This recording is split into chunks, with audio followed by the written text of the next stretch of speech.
मित्रों, आशुतोष तिवारी और आज आपके सामने उपस्थित हैं गीता की एक नई व्याख्या को लेकर के, जिसे आप जीवन में अपने अप्लाई करिए और ढेर सारी सुख समृद्धियों को एकत्रित करिए।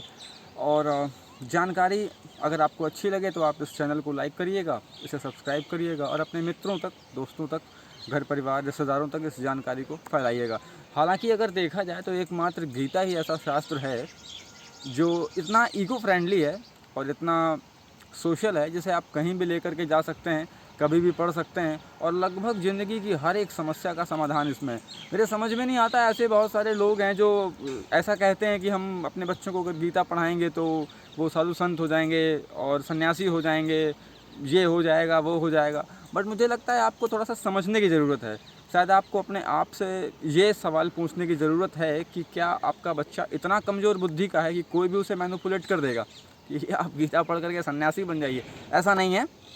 गीता में लगभग हमारे हर तरह के दैनंदिन प्रश्नों का उत्तर है, पारमार्थिकी प्रश्नों का उत्तर है। अगर हम उस पर चलें, उसे समझने की कोशिश करें तो लगभग हमारे हर सवाल का जवाब यही मिल सकता है। ऐसे ही अर्जुन के मन में एक सवाल है कि चंचलम में मनः कृष्ण प्रमाथि बलवदृढ़म तस् निग्रहम हम मन्ये वायुरिव सुदुष्करम। मतलब कि भगवान, मेरा ये जो मन है वो इतना अधिक चंचल है कि इसे रोकना ऐसा ही लगता है जैसे वायु को किसी स्थान विशेष पे पकड़ करके वश में करके रखना।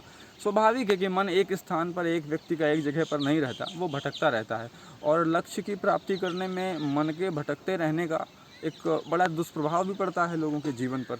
तो भगवान श्री कृष्ण इसका समाधान करते हुए अर्जुन को बताते हैं कि असंशयम महाबाहो मनोदुर्निग्रहम चलम।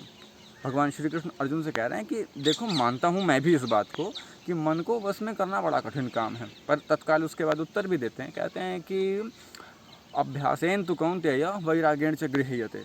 अर्जुन, अभ्यास से और वैराग्य से इस मन को नियंत्रित किया जा सकता है, इसे कंट्रोल किया जा सकता है। अब अभ्यास और वैराग्य को थोड़ा सा समझ लेते हैं, वरना ये दूसरा अर्थ निकालेगा।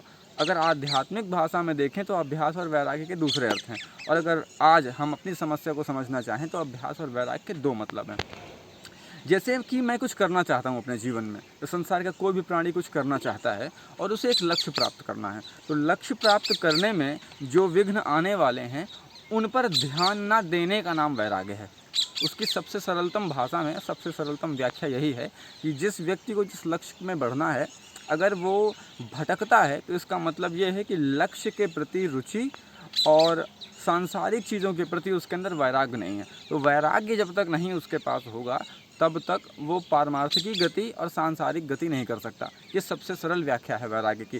सपोज आपने देखा भी होगा कि जो बड़े बड़े लोग हैं, बड़े बड़े उद्योगपति हैं, बिजनेसमैन हैं, फिलोसोफर्स हैं, राइटर्स हैं, थिंकर्स हैं या बड़े बड़े बिजनेसमैन हैं, उनमें आपने एक क्वालिटी ज़रूर देखी होगी कि वो बहुत कॉन्सेंट्रेटेड होते हैं, बहुत सेल्फ सेंटर्ड होते हैं। लोग उन्हें कुछ स्वार्थी कहते हैं, कुछ लोग उन्हें अलग अलग ढंग से इंटरप्रेट करते हैं, लेकिन अगर देखा जाए तो उनमें अभ्यास की और वैराग्य की प्रधानता है।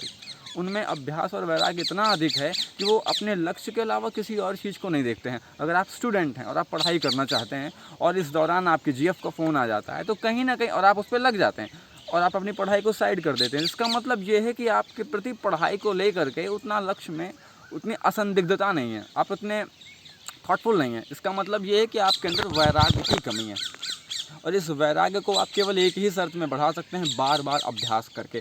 जब आपके मन में कोई नेगेटिविटी आए तो आप अपने लक्ष्य के बारे में सोचिए, उससे आपका वैराग्य बढ़ेगा और उससे जब वैराग्य बढ़ेगा तो आप अपने लक्ष्य की ओर धीमे धीमे बढ़ते जाएंगे। लक्ष्य वो कुछ भी हो सकता है, अरबपति बनना, उद्योगपति बनना, बहुत बड़ा स्टूडेंट बनना, फिलोसोफर बनना, थिंकर बनना, आईएएस आईपीएस, कुछ भी बनना, वो लक्ष्य कुछ भी हो सकता है, लेकिन वो लक्ष्य बिना वैराग्य के नहीं पूरा होगा, संभव ही नहीं है। वैराग्य का होना जीवन में, उस वैराग्य को बढ़ाने के लिए अभ्यास का होना बहुत ज़रूरी है। जब भी मन में कोई नेगेटिविटी आए, अभ्यास से उस वैराग्य को पुष्ट करिए, उसे नरिश करिए, उसे इतना प्रोत्साहित करिए, उसे इतना बढ़ाइए कि आपको लगे कि मेरा वैराग्य अब इस स्तर पर पहुंच चुका है कि अब मुझे इस दुनिया का कोई भी इल्यूजन, किसी भी प्रकार का प्रलोभन मुझे लुभा नहीं सकता। ये सबसे अच्छी व्याख्या होगी। इसे अपने जीवन में डालिए, उतारिए और चैनल को लोगों तक पहुंचाइए और फिर जल्दी मिलेंगे। श्री हरिशरणम।